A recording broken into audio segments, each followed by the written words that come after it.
Bonjour à tous et bienvenue sur ma chaîne. Toutes les informations concernant cette lecture intuitive que vous vous apprêtez à regarder se trouvent dans la vidéo d'intro du mois de juin sur ma chaîne. Gémeaux, bonjour, bienvenue pour votre lecture intuitive du mois de juin 2019. Nous avons pour vous le chariot pour ce mois de juin. Souvenez-vous, lors des projections 2019, le mois de juin sortait avec l'énergie du chariot. Alors le chariot, c'est une énergie de triomphe, c'est une énergie de volonté, de détermination ou déterminisme aussi.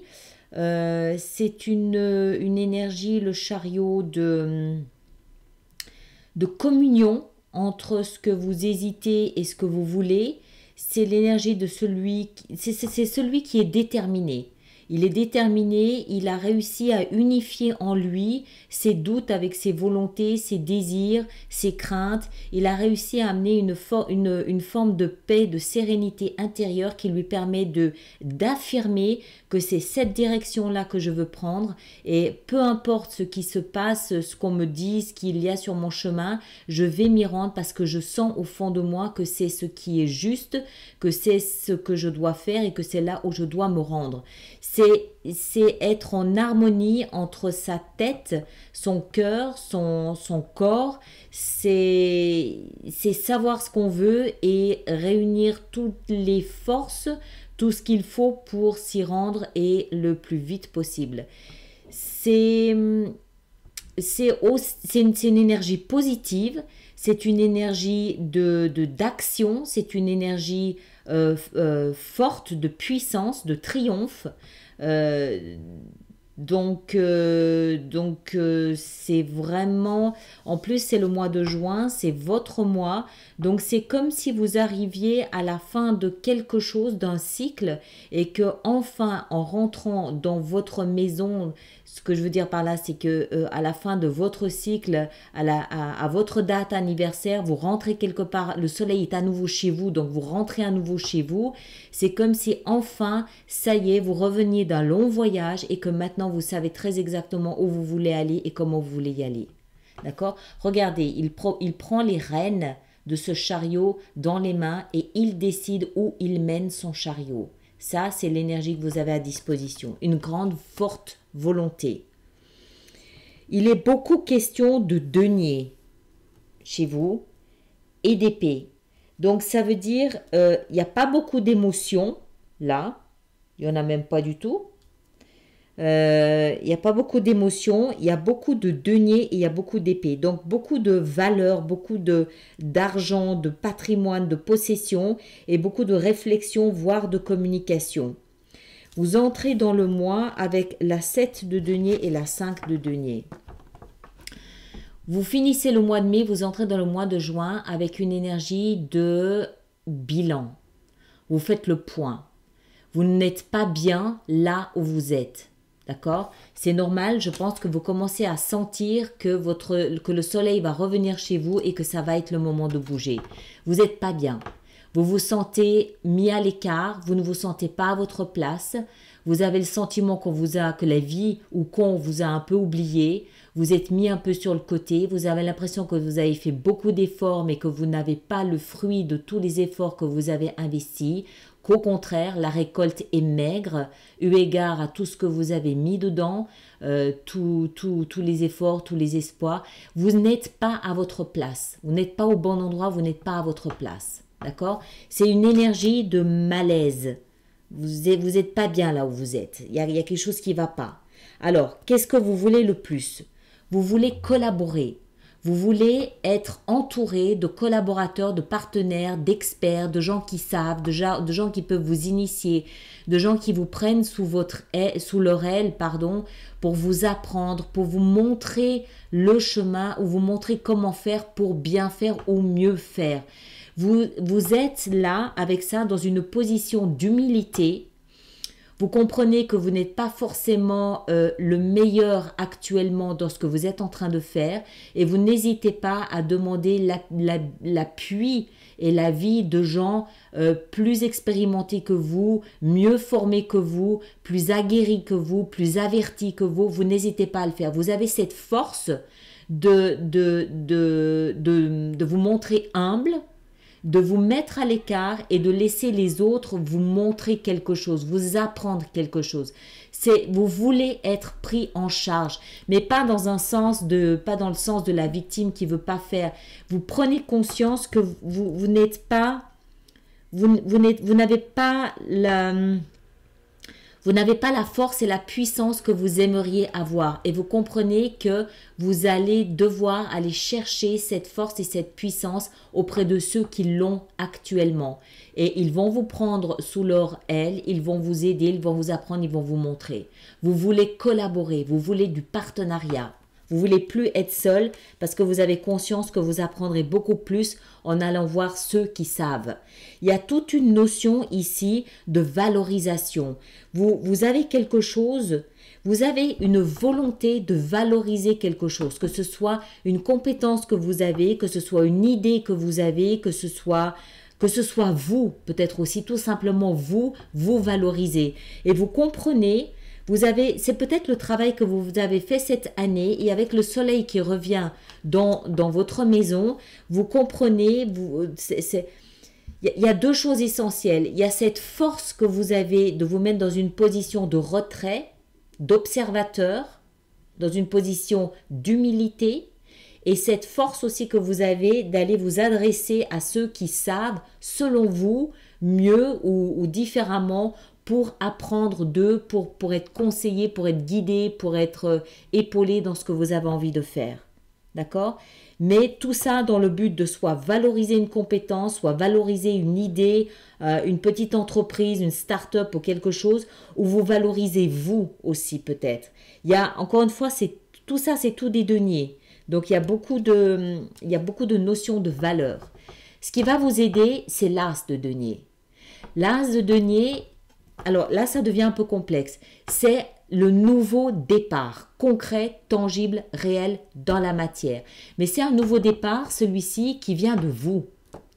La graine, elle est plantée en vous, d'accord? C'est ce que je disais tout à l'heure, soit une start-up, soit une compétence, soit un besoin de valorisation. Il y a quelque chose qui est né en vous durant cette dernière année. Quelque chose auquel vous croyez, quelque chose que vous estimez, quelque chose qui a suffisamment d'attrait à vos yeux pour que vous preniez cette position d'humilité et que vous alliez demander à quelqu'un de développer cette idée avec vous. Mais franchir ce pas, oser faire cette démarche de croire en ce que vous portez en vous et d'aller vous adresser à d'autres personnes, c'est ça qui va vous aider. Je vois pas d'hésitation ici à le faire, hein, d'accord? Mais c'est ce qui va vous aider. C'est vraiment de faire cette démarche peut-être qu'il y a des formulaires à remplir, peut-être qu'il y a des demandes à formuler, peut-être que vous devez aller frapper à certaines portes, peut-être que vous devez retourner sur les bancs d'école. Je sais pas, mais il y a une démarche que vous devez faire qui vient de vous, pas de l'extérieur, de vous. Il n'y a personne qui va venir vous chercher. C'est à vous d'aller chercher les personnes plus compétentes que vous pour développer ce que vous avez à développer. D'accord? Votre challenge, votre défi, c'est l'espoir.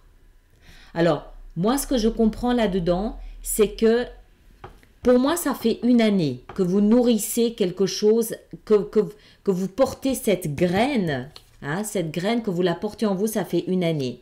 Pendant une année, cette graine, vous l'avez nourrie d'espoir. D'accord? L'étoile, c'est l'espoir, c'est l'attente, avec cette, c'est l'attente persuadée que cette conviction que ça va aller. Il y a une notion aussi de je mets mon projet un peu sur le côté, je le nourris d'espoir, le temps que je récupère moi suffisamment de force ou suffisamment de moyens ou suffisamment de réseau pour pouvoir m'en occuper, d'accord? Donc pendant une année, votre projet, votre quelque chose là, cette chose, c'est nourri d'espoir. Aujourd'hui, cet espoir représente un défi, un challenge. En d'autres termes, ne laissez pas trop longtemps ce que vous portez en vous être nourri d'espoir. Il est temps de passer à l'action. Ça, c'est quelque chose qui vous invite à mettre en terre votre projet. D'accord?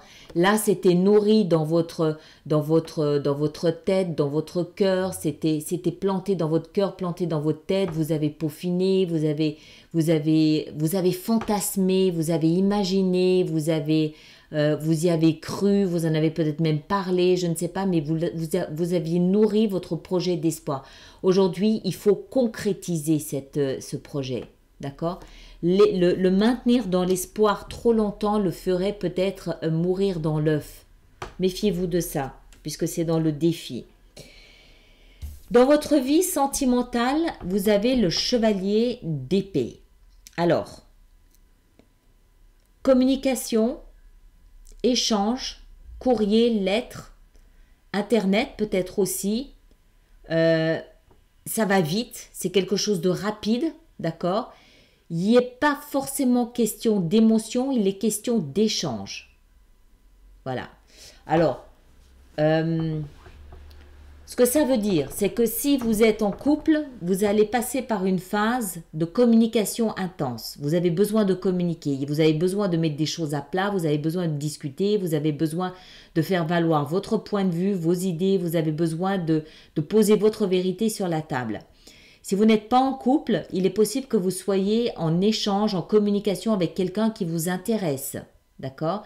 Vous avez peut-être vu quelqu'un, vous êtes peut-être en contact avec quelqu'un sur Internet qui vous intéresse, il y aura beaucoup d'échanges. C'est la communication, c'est l'échange. Si vous n'êtes ni dans un cas de figure ni dans l'autre, vous pensez beaucoup dans votre tête à une éventuelle relation ou à ne pas avoir de relation. Le maître mot ici, c'est communication, que ce soit avec une tierce personne, donc pour poser les choses à plat, ou que ce soit avec vous-même par rapport à la situation dans laquelle vous êtes, par rapport à ce que vous voulez pas, si vous êtes bien célibataire, si vous ne l'êtes pas, pourquoi, comment. Il peut aussi ici s'agir de thérapie. D'accord? Vous parlez beaucoup, vous communiquez beaucoup avec un thérapeute, pour parler de votre situation, beaucoup d'échanges. On est dans le mental, on n'est pas dans l'émotion, on est dans le mental. On cherche à comprendre, on cherche à s'exprimer, on cherche à s'expliquer. Voilà, d'accord? Il y a beaucoup d'échanges à ce niveau-là. Dans votre vie professionnelle, pour moi, ça ici, ça touche surtout le professionnel. La valeur, c'est l'argent, c'est le travail. C'est aussi la valeur que vous vous donnez à vous. D'accord? C'est pas pour moi cette grande chose ici dont il est question, qui a l'air d'être le focus de votre mois de juin. Je ne pense pas que ça puisse concerner votre vie sentimentale. Soit ça touche quelque chose de professionnel, soit ça touche à vous directement une attitude, une structure, quelque chose qui vous concerne vous uniquement et globalement, pas uniquement sur le plan émotionnel. D'accord? J'ai pas l'impression. Mais je peux me tromper, bien sûr. Donc, vous le placez en fonction de ce que vous vivez, évidemment. Mais pour moi, c'est essentiellement professionnel. Parce qu'ici, on a encore aussi, dans votre position professionnelle et financière, on a le jugement. Le jugement, c'est surtout la renaissance. Une deuxième chance. D'accord? Donc, c'est comme si... Ça peut être un projet que vous aviez, qui a échoué une première fois, que vous avez récupéré, que vous avez nourri d'espoir parce que pour vous c'était quelque chose d'important et que maintenant enfin vous allez être en mesure de pouvoir lancer, de pouvoir mettre en place, de programmer. N'oubliez pas que vous arrivez dans ce mois de juin dans une situation ou dans une énergie de malaise, quand je dis malaise, je veux dire en fait vous n'êtes pas à votre place. Et ça peut se comprendre sur le plan professionnel où vous ne seriez pas à l'endroit où vous êtes censé être. Vous êtes là parce que vous devez gagner votre vie, vous êtes là parce que vous avez un travail, vous êtes là peut-être parce que vous avez des choses à apprendre, vous avez des choses à donner, à échanger, mais vous n'êtes pas à votre place. Et je pense que vous le savez. Et vous vous octroyez peut-être une deuxième chance professionnelle. Vous réessayez quelque chose que vous avez déjà essayé. Ou ça peut aussi nous indiquer que vous faites un choix définitif. Ça peut être une décision tranchante définitive. D'accord? Vous ne reviendrez pas en arrière. C'est pas possible de revenir en arrière. Une fois que vous êtes passé par cette phase, vous ne pouvez pas revenir en arrière. Ça va de l'avant. Donc, soit vous décidez à mettre en place quelque chose cette fois, c'est définitif, c'est clair, vous vous adressez aux personnes qu'il faut pour ça, soit vous mettez un terme à quelque chose dans votre vie professionnelle et financière qui va peut-être vous propulser ici dans une autre direction. On verra, je ne sais pas. Mais pour moi, ça, pour l'instant, ça n'a rien à voir d'émotionnel. Hein, d'accord? Dans votre vie spirituelle, dans votre conscience, dans votre petite voix intérieure, vous avez l'as d'épée. D'accord? Pareil, mental, illumination, éclaircissement, analyse, pensée froide, méthodique, calculée. Vous posez les choses sur la table. Vous établissez les choses, vous savez ce que vous voulez, vous savez où vous voulez aller et vous y allez. Dans votre tête, dans votre conscience, c'est limpide. Non seulement c'est limpide, mais vous savez très exactement ce que vous voulez faire. D'accord? Sortez de la zone d'espoir. Mettez en place. Vous avez juste 2 as quand même. Hein? D'accord? Donc voilà. Dans votre tête, ça va être clair, ça va être limpide. Vous savez très exactement ce que vous voulez. Vous savez très exactement comment le mettre en place. Aucune hésitation. L'issue de votre moi, vous en avez 2. Vous avez le pendu et vous avez le chariot. Alors, vous avez... Ah non, il y a l'étoile. Pardon, j'allais dire une bêtise. Le pendu, on va commencer par le pendu. Le pendu, regardez ce personnage, il est suspendu par les pieds, d'accord? Il a la main devant les yeux pour l'empêcher de voir, mais il a besoin d'avoir ce halo de lumière autour de la tête. Ce halo de lumière, c'est ça. C'est cette illumination, cet éclaircissement, cette clarté d'esprit, une perspective nouvelle de sa situation. En l'occurrence ici, ce n'est pas une situation professionnelle, c'est une situation de votre conscience, c'est une prise de conscience, alors soit de votre valeur, soit de qui vous êtes, soit de vos compétences, de vos talents, vous prenez conscience de votre être. Vous prenez conscience de ce que vous avez, de votre mission, de votre chemin, de votre contribution à cette planète, à cette humanité. Vous prenez, c'est dans la position de votre vie spirituelle. Alors, bien sûr, pour certains, ça peut nous indiquer un éveil spirituel, mais je ne pense pas. Pour moi, c'est plus la prise de conscience de ce petit plus que vous pouvez apporter, cette pierre à l'édifice de l'humanité que vous pouvez apporter, Gémeaux, aujourd'hui. D'accord? Et ça passe par vraiment une prise de conscience. C'est la même chose pour moi, ça. C'est ce qui vous fait peut-être... Parce que c'est pas évident de se mettre sur le bas-côté et de s'adresser à des personnes plus expérimentées que soi. Peut-être même quelquefois plus jeunes que soi, mais néanmoins plus expérimentées. C'est pas facile. D'accord? C'est pas évident. Il faut beaucoup de sagesse pour ça. Beaucoup de confiance en ce chemin qu'on a pris et beaucoup de confiance en ce qu'on a à faire au final avec ce qu'on est en train de mettre en place. D'accord? Ça vaut bien le pendu, ça. Grande sagesse ici, très grande sagesse. Et avec ça, qu'est-ce qu'on a? Le chariot. Le chariot, c'est celui qui réunit le blanc et le noir. En d'autres termes, celui qui réunit le conscient et l'inconscient. Celui qui est uni, qui tire sa force de l'union de l'ombre et de l'obscurité en lui. En d'autres termes, il fait pas taire ses peurs, il transforme l'énergie de la peur en une force motrice qui plus est, parce que le chariot, il bouge, il avance, il va de l'avant, mais il ne peut aller de l'avant que quand il a déterminé quelle direction il veut prendre. Et pour déterminer quelle direction il veut prendre, il doit mettre ses 2 chevaux en harmonie. Les 2 chevaux doivent regarder ensemble dans la même direction. Donc c'est celui qui arrive non pas à faire taire ses angoisses, parce il faut pas les faire taire, il faut les écouter. Une angoisse, elle sert à quelque chose. Donc c'est celui qui arrive à écouter ses angoisses, mais qui arrive à transformer l'énergie, la calorie dépensée à s'angoisser en une force motrice. D'accord? Donc une grande évolution pour vous ce mois-ci. J'ai envie de dire, enfin, vous mettez votre vie en mouvement. Mais vous démarrez en n'étant pas très bien quand même. Hein. Je le rappelle, hein, vous n'êtes pas très bien là. Vous n'êtes pas très bien. À toute proportion gardée, évidemment. Vous prenez conscience que vous avez... C'est le bilan, ça. Et ça, c'est le rejet. Vous prenez conscience que vous avez plus de valeur que la position dans laquelle vous êtes aujourd'hui. Vous avez plus à donner, plus à offrir. Mais pour ça, il faut le faire. Il faut faire ce pas de l'offrir. Ok? Alors, on va voir de quelle façon on peut faire cette extension maintenant sur Vimeo. Alors, on va bouger tout ça. On va commencer.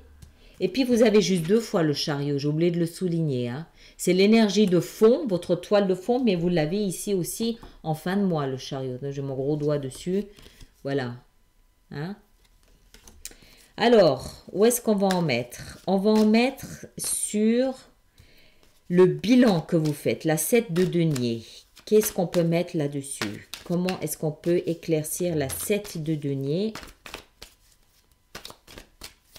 Qu'est-ce qu'on peut mettre sur la 7 de denier? Comment est-ce qu'on peut éclaircir ça? Le jugement. Deuxième chance. Vous faites un bilan et c'est ce bilan qui vous propulse dans une autre direction. Ça peut aussi être un bilan de compétences, hein, simplement. Alors, qu'est-ce que c'est que la 3 de denier? Quelles sont ces personnes auxquelles vous allez vous adresser? Encore une 3. C'est peut-être des amis ou des collègues. Encore une avec ça. Le roi de bâton. Voilà. On va en mettre aussi sur l'as de denier. L'as de denier, on a le chariot.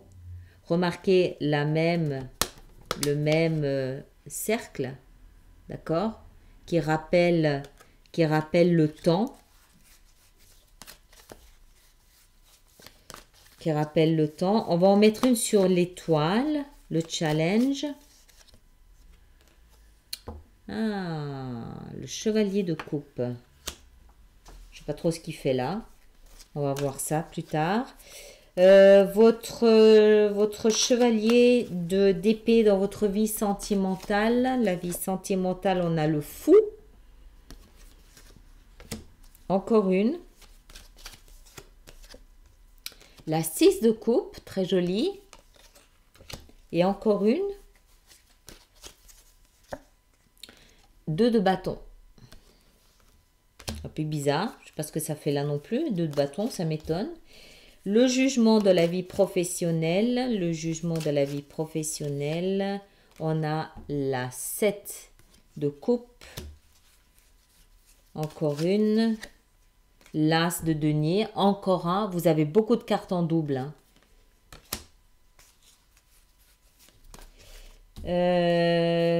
Là, non.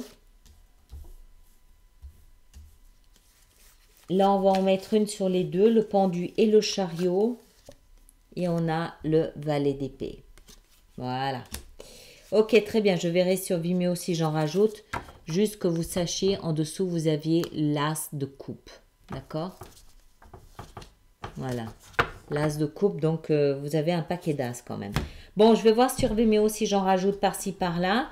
Alors, comme d'habitude, laissez-moi vos commentaires. Merci de liker, de partager. Et puis, on se retrouve sur Vimeo tout de suite pour l'extension. Merci beaucoup.